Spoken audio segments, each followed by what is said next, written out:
This is Neverland, the currently for sale former home and playground of music icon Michael Jackson. It's 10 years since the star performer died, but he continues to make news. The headlines these days, though, are less about him being king of pop, more about him being king of the kids, and persistent claims the eccentric megastar was a child abuser. His latest accuser is Adrian McManus, who knew the star's private life too well. For 4 years, she cleaned up after him here. And tonight, for the first time, tells us what the maid saw. I think that he was starting to realize that maybe I was catching on, because I got a call from him. He called me on Mother's Day. It was a Sunday morning at my home. He said, "I want to ask you something." And I said, "Yeah, okay." And I kid you not, he asked me about 8 times, "What do you know?" And I said, "Mr. Jackson, I don't know what you want me to tell you." "What do you know, Adrian?" That was the question. What do you know? What do you know? I was starting to get really, really frightened. I was scared to tell him anything. I was terrified of him. Adrian McManus was once a trusted member of Michael Jackson's inner circle. Now she is his accuser. From 1990 to 1994, she was his housemaid, with intimate access to the inner sanctum of the most famous person on earth. It's often said he could be a very generous man when he wanted to be. Did you find that? There were some different sides to him. There was a kind side to him, and yet there was a dark side. And I feel that he was a manipulator. And I feel that anybody that came in contact with him, he destroyed them. They've been destroyed. And these accusations are not being made by Adrian McManus alone. New explosive allegations have been made by 2 men who were once very close and very loyal to the singer. Claims they were abused as children and their families exploited in the worst possible way. So why now? What's driving these claims? Was Michael Jackson really a harmless, troubled genius, or a cold, calculating serial predator?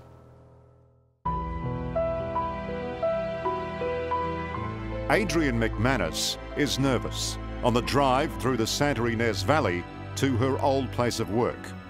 She hasn't been back to Michael Jackson's Neverland Ranch in 20 years. Just coming up this road gives you anxiety. Yeah.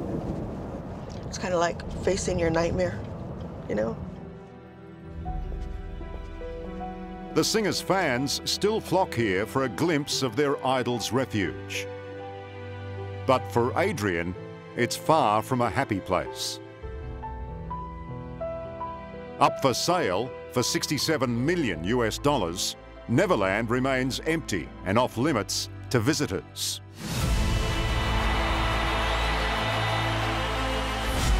A place frozen in time from when Michael Jackson ruled the world.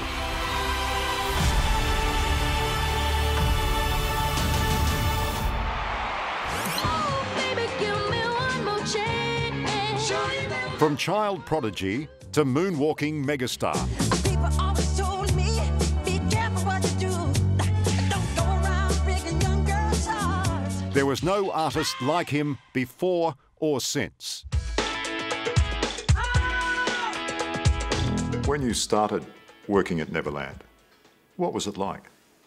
There was rules. There were a lot of rules that you had to follow. You don't stare at him. You don't ask him for an autograph. You do what he tells you to do. You don't question it. You just do it. Within 3 months of becoming a member of the team, she began cleaning Michael Jackson's bedroom. Michael Jackson must have trusted you.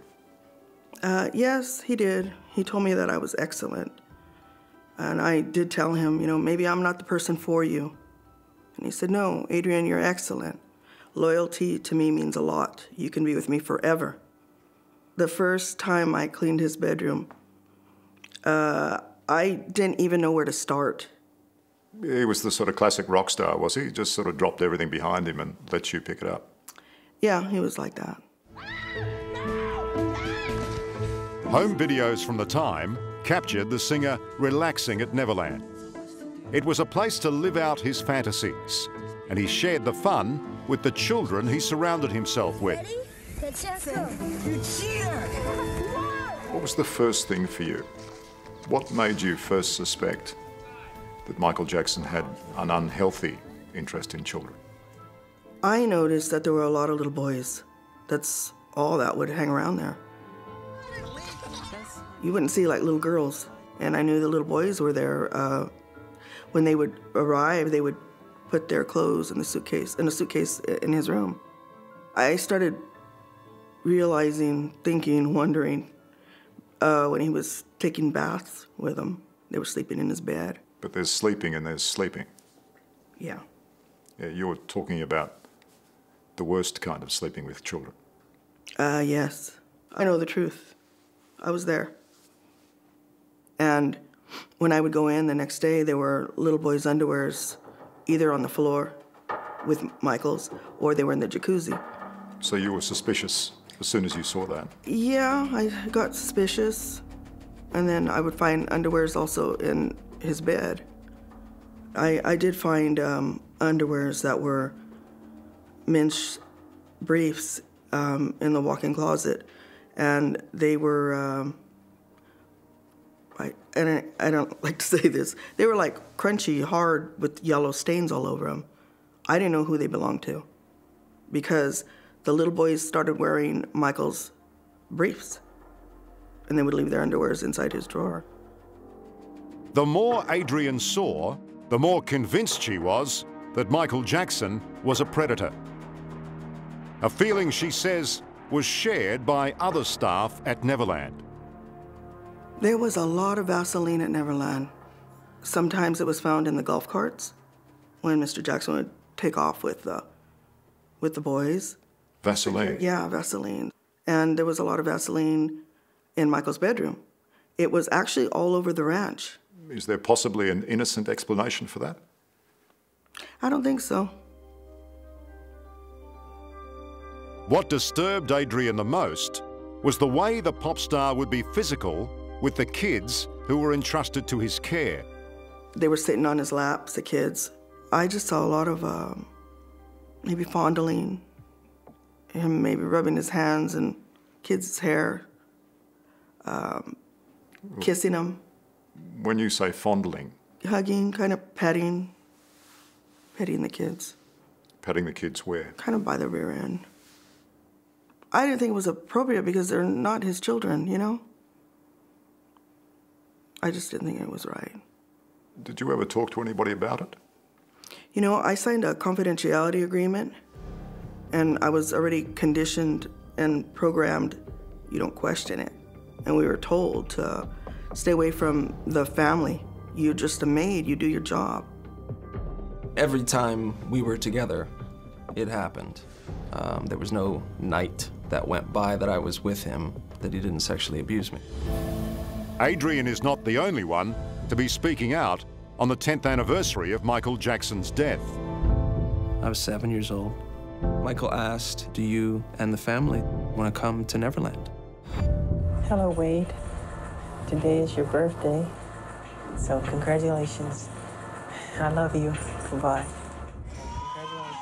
Australian choreographer Wade Robson has claimed he was molested by the singer when he was a boy. He told me if they ever found out what we were doing, he and I would go to jail for the rest of our lives. Now he and former child actor James Safechuck have gone much further, accusing Jackson of the most despicable depravity. In a controversial documentary, Leaving Neverland, that was recently unveiled at the Sundance Film Festival.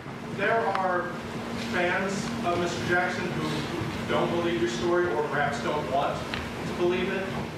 Is there anything that you feel that you can say to them? In a way, not that long ago, I was in the same position they were. Even though it happened to me, I still couldn't believe it. And I still couldn't believe that what Michael did was a bad thing.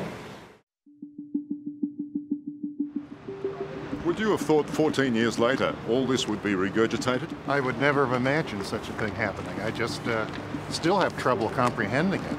For lawyer Tom Mesereau, the latest allegations are the claims of opportunists out to make a buck. I can't get over it. I mean, I just don't put any credibility in any of this. I just don't. Justice was done. The man's innocent. He always was. In 2005, he helped clear Jackson of child molestation charges and defends the singer to this day. I am 100% convinced Michael never abused a child, never harmed a child, certainly never molested a child. I think this is hogwash. Are you on any sort of retainer at all from the Jackson estate? No, I'm not on any retainer at all. So no one's paying you any money to say nice things about Michael Jackson? No, no. I will always say he was a nice person. He was. He was one of the nicest people I ever met. But you, of all people, know the smoke and fire argument. Is there any fire? There's no fire here whatsoever. Coming up. He used his fame and power in very loving and also very childish and mean ways. Inside the playground of evil. Did you at any time see Michael Jackson molest Jordan Chandler? It was terrible. Desperate bribes. $300. That was for covering for him. Death threats. That they could hire a hitman to take me out, slice my neck. And Michael Jackson's darkest secrets. We just want to show you this.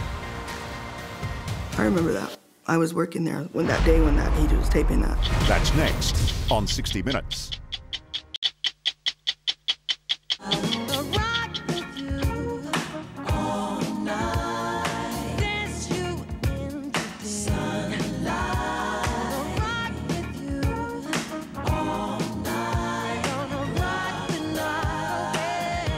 He was enormous. It shouldn't have been King of Pop. It should have been God of Pop, Emperor of Pop.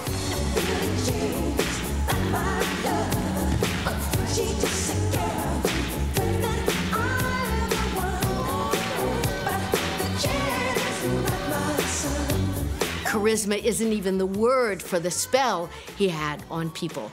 So I was caught up in it too. Everything around him was a fantasy. Jeannie Wolfe is an old-school entertainment reporter who followed Michael Jackson's career right from the start. In Jam, the latest video from the hit album, Dangerous. She regarded Jackson as the ultimate creative genius, but also saw a dark side. I couldn't help but observe what a spoiled King of Pop he was, how he used his fame and power in very loving and also very childish and mean ways. Jeannie remembers how, at the height of Jackson's fame, it was easy for star-struck families and their kids to be drawn into the singer's magical world. Surrounding himself as he did with children, didn't you ever find that unusual?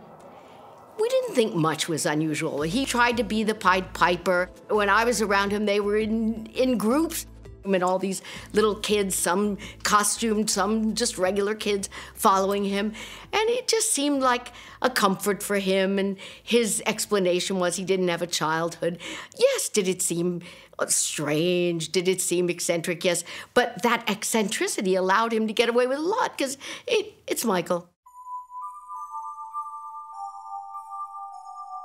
In the 1990s, busloads of children would be invited to Neverland to enjoy the theme park and the zoo.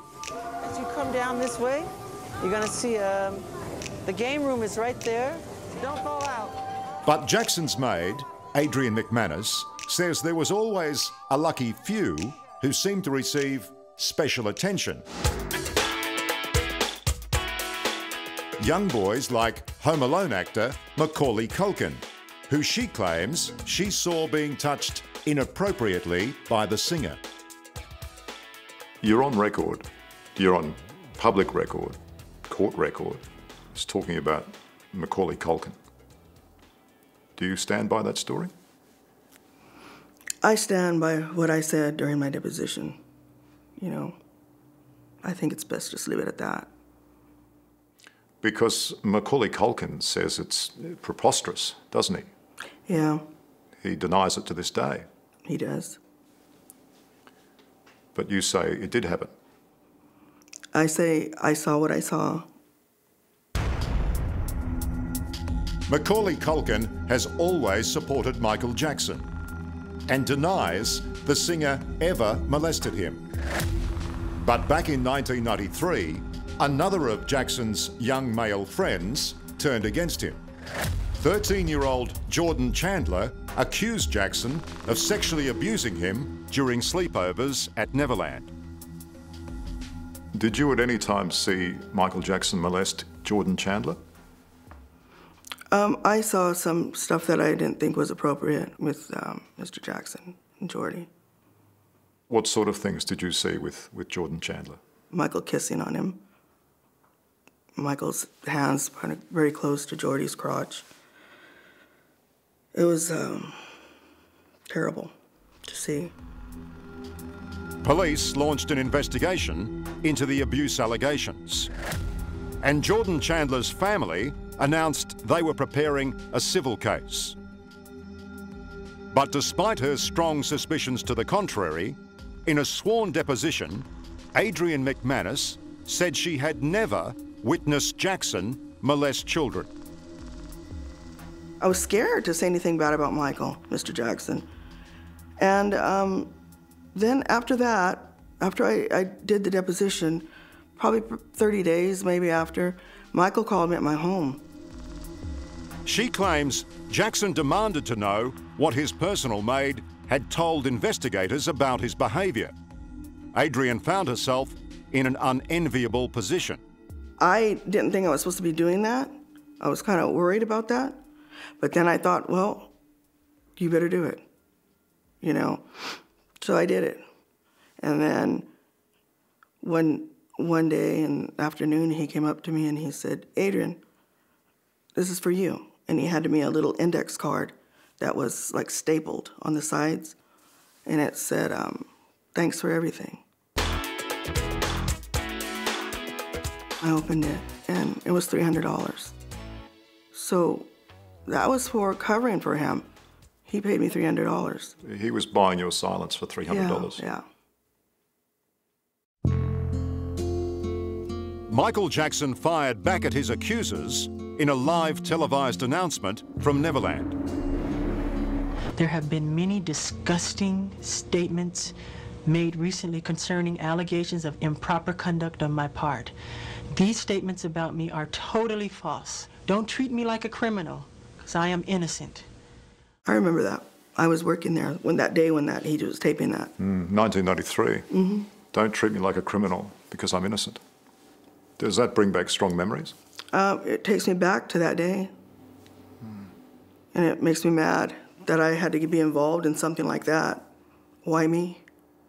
So you don't believe those protestations one tiny bit? I don't.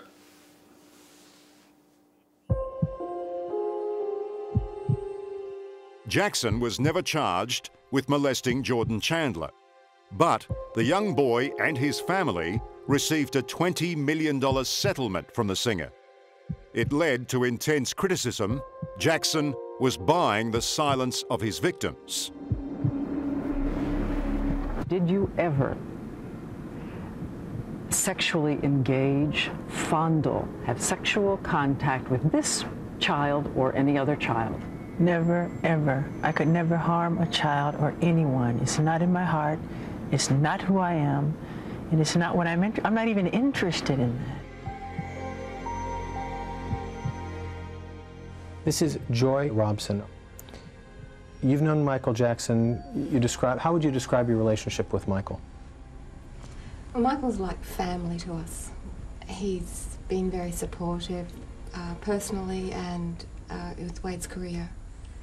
He's a very... At the time, many came to Jackson's defense, including Wade Robson and his family.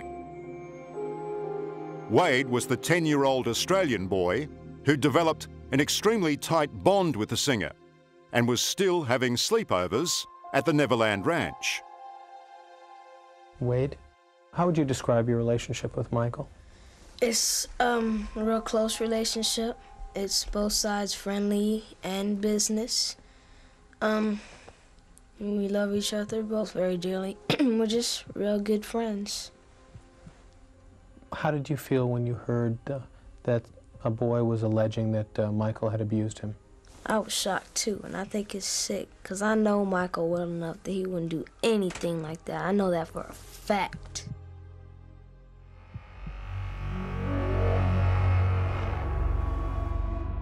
After Jackson paid millions to settle the case against Jordan Chandler, things changed for the worst for the workers at Neverland. Adrienne McManus claims she and other staff were victimised by Michael Jackson's security guards because they knew too much. I was threatened. His bodyguards told me that if I ever came up on TV, that they could hire a hitman to take me out, slice my neck, would never find my body. And you believed them? Yeah, I did. I lived in fear for many, many years. Adrienne lived with the fear, and Michael Jackson lived with the rumours. Boy. Come on, just get up I'm and show shy. me. Oh, come on, just show me. Just show me. Just show me. But in 2003, he made a monumental mistake. By inviting journalist Martin Bashir to show his life at Neverland. Do you come out here on your own? Yeah. How often? All the time. You just come out on your own? Yes. What, and go on a ride? Yep. Usually the carousel, I play music. I love playing classical music on the carousel. The documentary, Living with Michael Jackson, gave an insight into the madness that engulfed the singer's every move.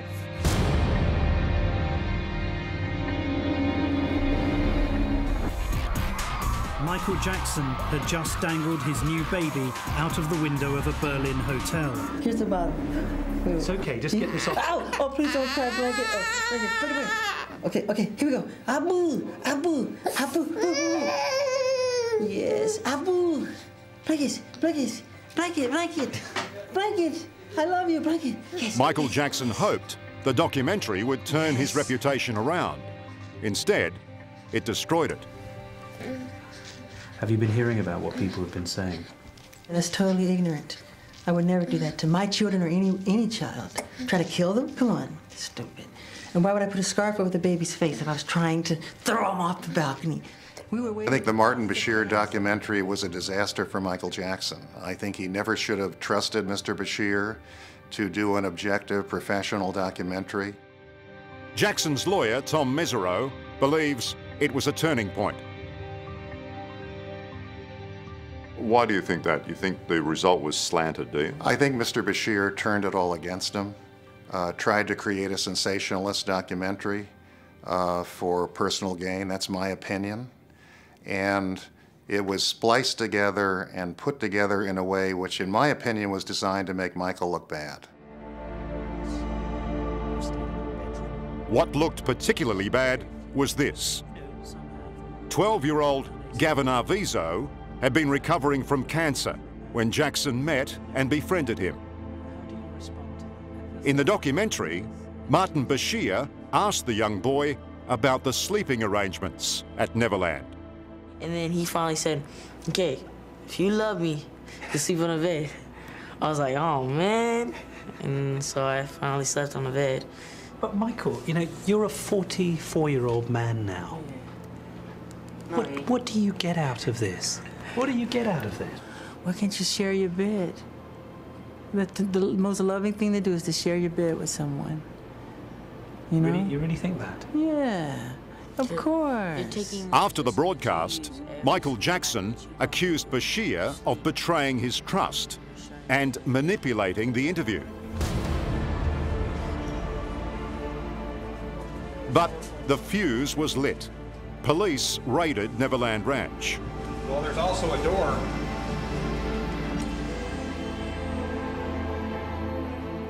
Approximately 70 sheriffs raided Neverland, scoured every building, every room for computers, for documentary evidence, anything they could find. They were relentless in their efforts to find evidence to convict Michael Jackson with. And in a raid of that size, what did they find? Nothing, in my opinion. Michael Jackson was arrested and charged. It was a humiliating downfall that would see Jackson's dirty laundry aired before the world. Coming up, the Jackson fight back. So you think it's all tied into money? Yes, money and fame and publicity. The maid under pressure. How do we know you're telling the truth now? But always defiant. I know the truth. I can sleep very good at night. That's next on 60 Minutes.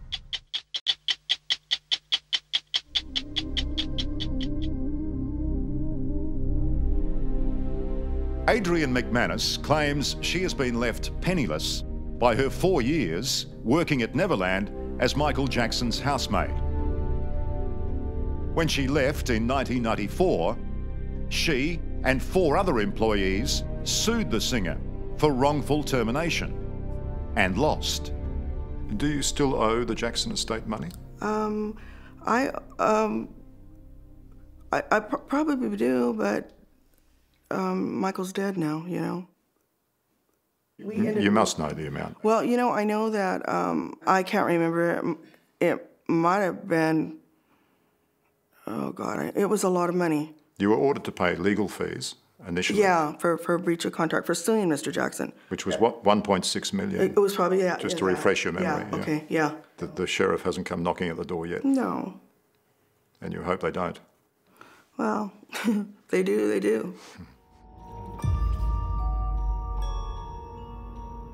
In a countersuit, Jackson's estate accused her of stealing belongings from Neverland to sell to the media. There was a sketch that I found in the trash. You then on-sold that sketch, the sketch of Elvis that you supposedly found in the trash. I figured, well, I found it in the trash. It didn't mean anything to me, which I shouldn't have did that, you know, but I did. And the jury said that you then owed Michael Jackson $34,000. Yeah. From that theft. Yeah. So did you pay the $34,000 back? No, I didn't. No. You haven't paid any of that back either? No. The credibility of Adrienne McManus has again been questioned because of her changing account of what she saw at Neverland. Sworn evidence she gave in 1993 that she never saw any inappropriate behaviour by Jackson towards any child. At Michael Jackson's trial, you were found to have lied under oath. Okay, now I'm going to explain that. When Michael threatened me, I was scared of what was going to happen to me and my family and my son. You admit to not telling the truth? Yeah, because he threatened me. How do we know you're telling the truth now? Well, let's put it this way. I know the truth. I can sleep very good at night. I'm happy I did what I did by standing up and trying to do the right thing. You've got to look very carefully at people's motives, and you've got to look very carefully at the facts. You've got the most famous person in the world, one of the wealthiest people in the world, perceived as very vulnerable, okay? And people constantly tried to exploit him throughout his lifetime. For lawyer Tom Mesereau, so much of what was aimed at Michael Jackson was about cold, hard cash. People wanted to make so much money on watching the great Michael Jackson rise high and then splatter. They wanted the story to have a miserable ending for him. They hoped they would see him in the courtroom in chains and jail clothes, without makeup, without his hair fixed up, without the clothing he liked to wear. They were looking forward to seeing the final chapter where Michael Jackson gets destroyed. And it was very disheartening to observe. So you think it's all tied into money? Yes, money and fame and publicity. Including what he views as the latest trumped-up charges of child abuse. Some of these accusers have not just changed their story slightly, they've done a 180. Is there a possible explanation in the Me Too movement where people now feel more comfortable saying publicly, look, I was abused. Can we now please do something about it? Right now, if you are accused of this type of thing, you are almost judged guilty before you can defend yourself. I think right now we're going a little too far, and a lot of people who are not honest, who are trying to capitalize on this particular movement, are raising accusations that need to be challenged. You don't think the freedom of the Me Too movement could be explained for these latest accusers coming up and saying that Michael Jackson molested them? I think the freedom of the Me Too movement has allowed false accusations to be made as well as real accusations. And we've got to be very careful to make sure we sift out what's real and what's false. Coming up, the King of Pop in court. I think it's worse to be charged with something like this than homicide. Disputed testimony. I saw a good bunch of people who I felt very deeply were lying. And an extraordinary result. Were you surprised by the outcome? Celebrities can do no wrong in today's world. That's next on 60 Minutes.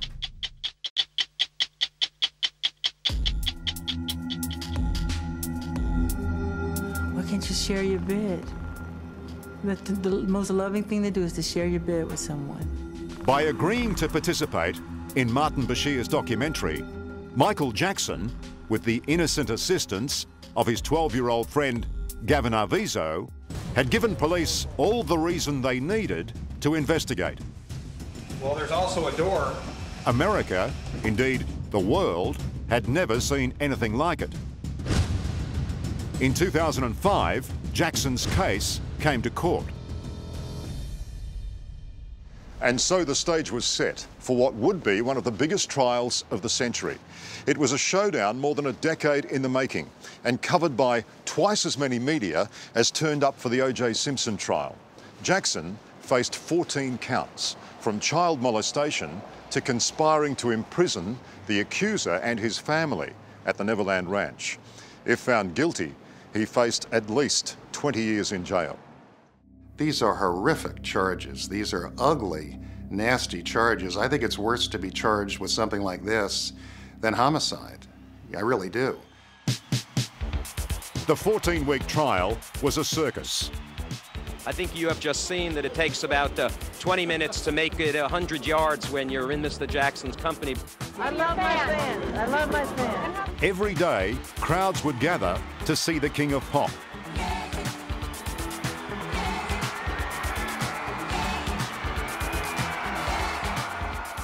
This case is about one thing only. It's about the dignity, the integrity, the decency, the honor, the charity, the innocence, and the complete vindication of a wonderful human being named Michael Jackson. Hollywood journalist Jeannie Wolf saw things very differently. I saw people who were out to get Michael Jackson. I saw people who were angry at Michael Jackson. I also saw people who adored him. And then I saw a good bunch of people who I felt very deeply were lying, were getting paid, were getting influenced. And I found the whole thing frightening. On which side do you think people were lying? They were lying in favor of Michael Jackson. In his defense? In his defense, saying that nothing ever happened. Adrienne McManus took the stand to give evidence against her former employer. It was pretty crazy. I wasn't shocked that it was happening again, because I knew it was going to happen again. Do you know what I'm saying? You always thought a trial sooner or later was going to come along, did you? Yeah, I did. Yes, I did. Sad to say, but yeah. Wade Robson, who's now accusing Michael Jackson of abusing him throughout his childhood, was the star witness for the defense. He was very, very strong in his defense of Michael Jackson. He told me in no uncertain terms he had not been molested, he had not been abused, and that these claims were ridiculous. I mean, this man was so strongly supportive of Michael Jackson, so powerful in his defense of Michael Jackson, that it just shocks me that he's changed his story in recent years. I just can't get over it. As the trial reached a conclusion, the strain on Michael Jackson was starting to show. I watched him deteriorate physically and emotionally during the trial. He lost weight, his cheeks became more sunken in. By verdict day, he just looked like a shell of his old self to me. After 8 days of deliberation, the jury reached its verdict. We, the jury, find the defendant not guilty of attempting to commit a lewd act upon a minor child.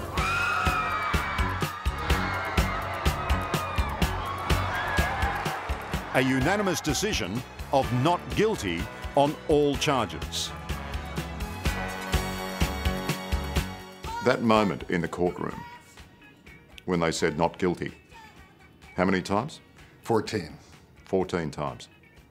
What was that like? That was one of the most unique, powerful, unusual experiences of my lifetime. What did Michael Jackson say to you? He said, "Thank you, thank you, thank you." Never forget it. For Michael Jackson, it was vindication. But the damage was done, and life at Neverland would never be the same again. Were you surprised by the outcome? No, I wasn't surprised because I think in today's world, a lot of jurors, they don't like to say that a celebrity is guilty. Why not? Because they think they're above everybody else. They look up to them. And they right away think everybody wants money. That's why, you know, celebrities can do no wrong in today's world. That's what I think. Coming up, the biggest headline of all. We have a gentleman here that needs help and he's not breathing yet. Very eerie to even be around here. I've never visited this place before. The stories that won't go away. Talk about their abuse, make these new accusations. Do you believe them? It would be very hard not to believe them. And returning to Neverland one last time. Yeah, I can't believe I'm coming back here. Very mixed emotions. That's next on 60 Minutes.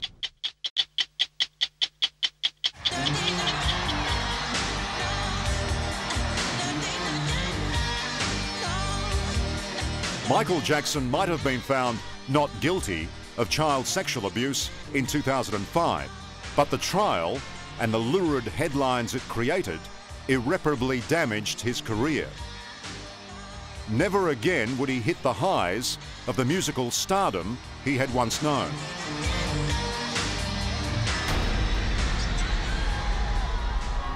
These will be my final show performances in London. This will be it. This is it. And when I say this is it, it really means this is it. Because In 2009, though, at 50 years of age, he announced one last shot.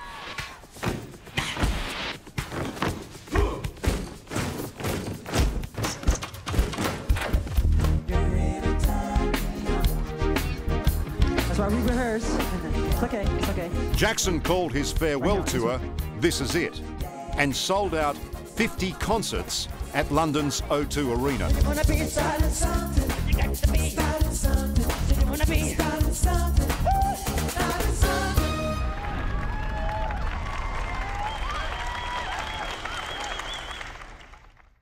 We have a gentleman here that needs help and he's not breathing yet.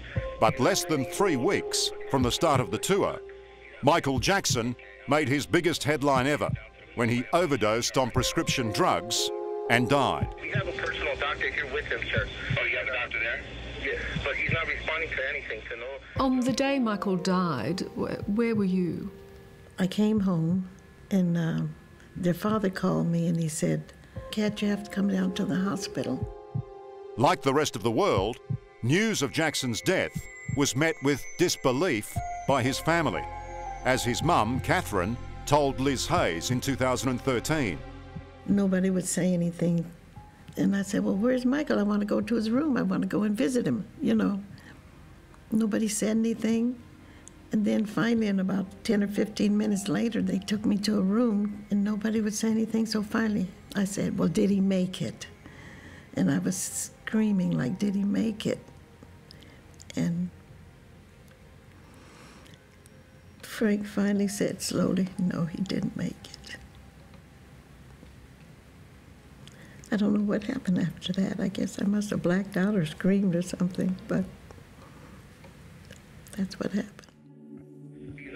So this was the same mistake I've made. More than 1 billion people watched a funeral service that was broadcast live around the world.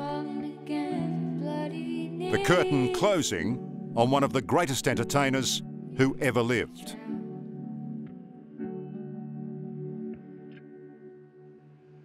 This is where Michael spent his last few hours. It's very eerie to even be around here.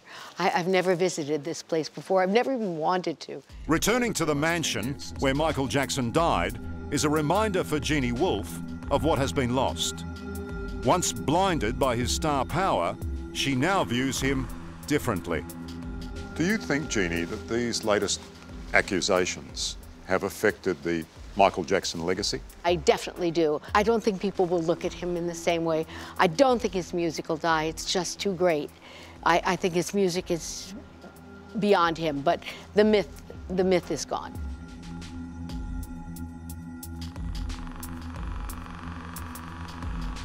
But for Tom Mesereau, the lawyer who defended him, it's Michael Jackson who is the victim, not the boys who ended up in his bed in Neverland.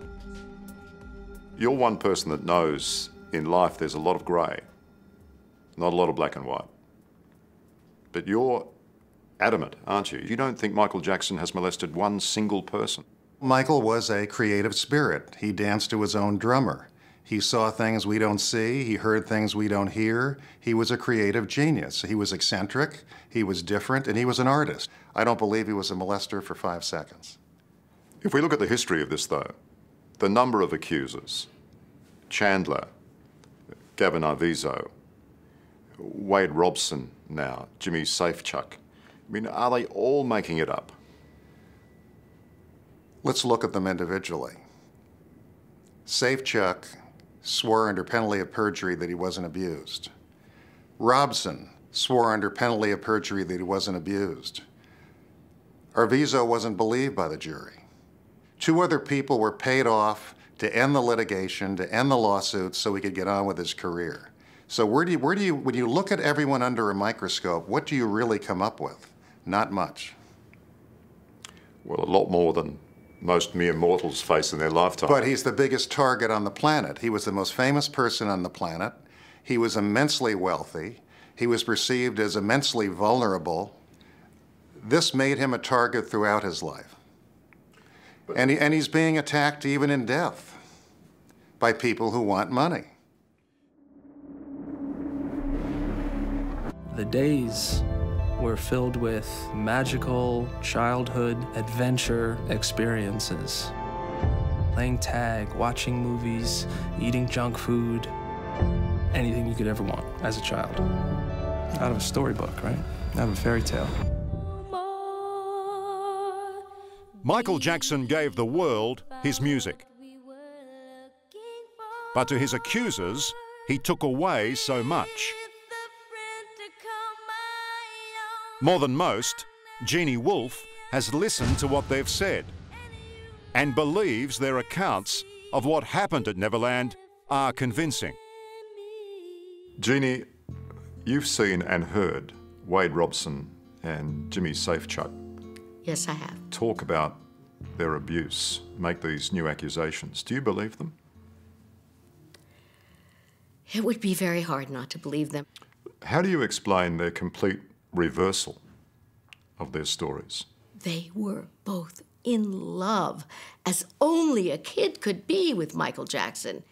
Both of them have repeatedly said that Michael Jackson told them over and over again, we can never tell anyone, because if we do, I'll go to jail for life and you'll go to jail for life. So embedded in their mind was the imperative that we never tell this secret. I can't believe I'm coming back here. Very mixed emotions. Adrian McManus insists she's also telling the truth about Michael Jackson and what went on in Neverland, a place she would rather forget.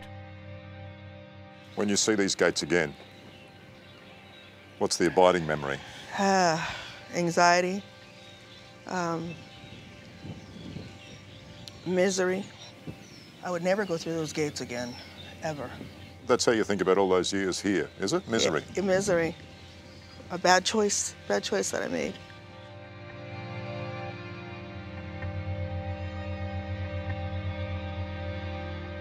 If Michael Jackson was still alive today, do you think you would be speaking out like this? If he was alive, I would say it. I would say it to his face. I really would. You know, I was 28 when I started working for him. These boys were young. If it was hard for me at that age, can you imagine how it was for them? It was another side to him, and I saw it. And I don't feel sorry for that. I just don't. I feel sorry for the children.